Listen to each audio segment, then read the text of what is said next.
Hello বন্ধুরা, দুপুরের একটা ছোট্ট রান্নার মিনি ব্লগ করলাম। তো এখানে বেগুন পোড়া হচ্ছে, আর এখানে ডাল সিদ্ধ হচ্ছে, আর এই প্রেসারের মধ্যে মাটন সিদ্ধ বসিয়েছি। এখানে মাছ মাছ নুন হলুদ মাখিয়ে রেখেছি, ডাল সিদ্ধ করে রেখেছি। এখানে সবজি কাটা আছে, আলু কাটা আছে, আর এখানে পেঁয়াজ টমেটোর আছে। এখানে মাছের মাথাটা ভাজা হয়ে গেছে, তো এই ডালটা দিয়ে করব।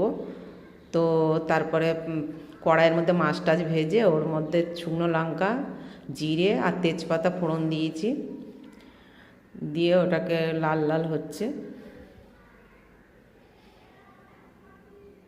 তো তারপর নাড়াচাড়া করছি, করে ওর মধ্যে আদা রসুন পেস্ট দিয়ে দিয়েছি।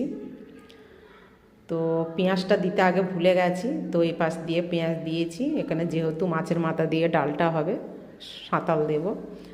তো ডালও সিদ্ধ হয়ে গেছে, মাছের মাথাটাও ভাজা হয়ে গেছে। তো ওগুলো দেখালাম না, একটু তাড়া ছিল রান্নার।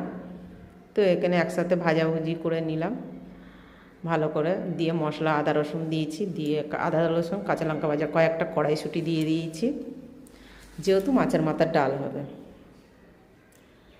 তো এটা ভাজা ভাজা মতন হয়ে এসছে। ওর মধ্যে একটু হলুদ গুঁড়ো আর একটু লঙ্কার গুঁড়ো,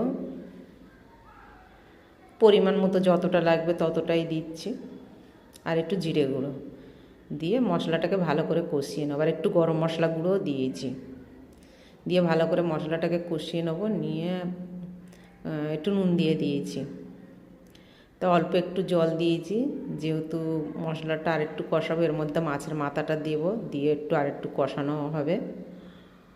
তো তারপরে মাছের মাথাটা দিয়েছি, এটাকে ভালো করে ভেঙে নিয়ে আর ভালো করে মশলাটা দিয়ে ওটা থেকে ভালো করে ভাজা ভাজা করে নেব।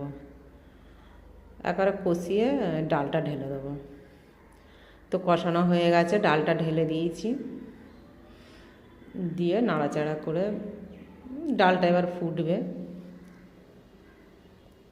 তো ডালটা আমার হয়ে গেছে। কড়া ধুয়ে ওর মধ্যে তেল দিয়ে যে মাটন রান্না হবে, মাটনের আলুগুলো ভাজা করে নিচ্ছি। মাটনটা এখানে আমি দুটো সিটি দিয়ে রেখে দিয়েছি, আর এখানে টমেটোর কেটে রেখেছি, পেঁয়াজ কাটা আছে, এখানে আদা রসুন পেস্ট করা আছে, আদা রসুন কাঁচা লঙ্কা, আর এখানে টক দইয়ে রেখেছি, যেহেতু মাটনের মধ্যে দেবো।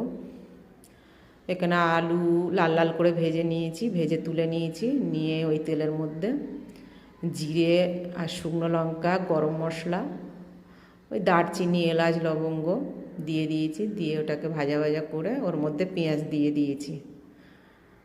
অনেকটাই তেল দিয়েছি, পেঁয়াজ দিয়েছি, যেহেতু মটন রান্না হবে। তো পেঁয়াজটা লাল লাল করে ভাজা হচ্ছে।